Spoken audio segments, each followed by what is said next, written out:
Just one day away now from a Supreme Court hearing that could change the lives of same-sex couples across the nation. Now, cases from 4 different states, including Michigan, will be heard tomorrow by the justices. The Now's Anu Prakash is in Washington with a look at how couples are preparing for tomorrow's hearing. Anu? Well, this is indeed an historic moment tomorrow in front of the Supreme Court. At the center of the challenge to Michigan's ban on same-sex marriages, these two ladies from Hazel Park, DeBoer and Jayne Rowse. Ladies, thanks so much for joining us. Thank you. So tell us, this is so huge. You're going to be in front of the Supreme Court tomorrow morning. How are you guys feeling? I think we're very excited, a little bit nervous, and I think walking through the doors we're going to be a little intimidated to see those 9 justices sitting in the Supreme Court.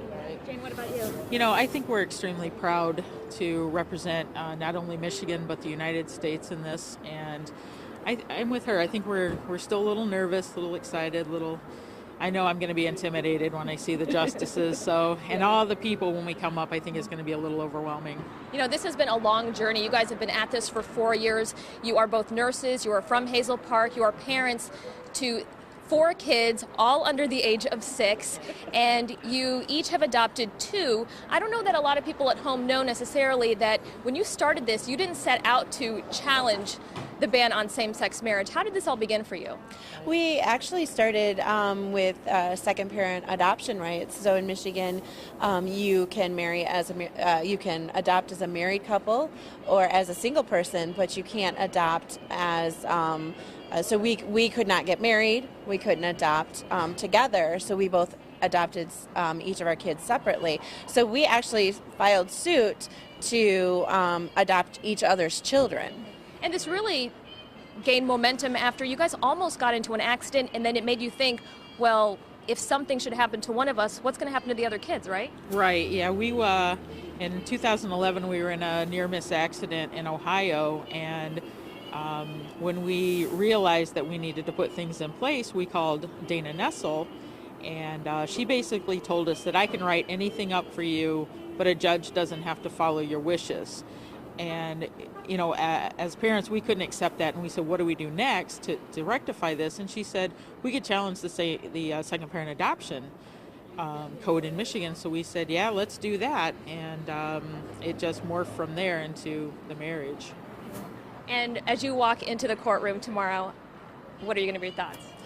Thoughts of our children and that we stood up for protection of our children and our children's rights and our own rights. And, the thoughts and prayers and love of all of our family and friends and everybody who's supporting us, too.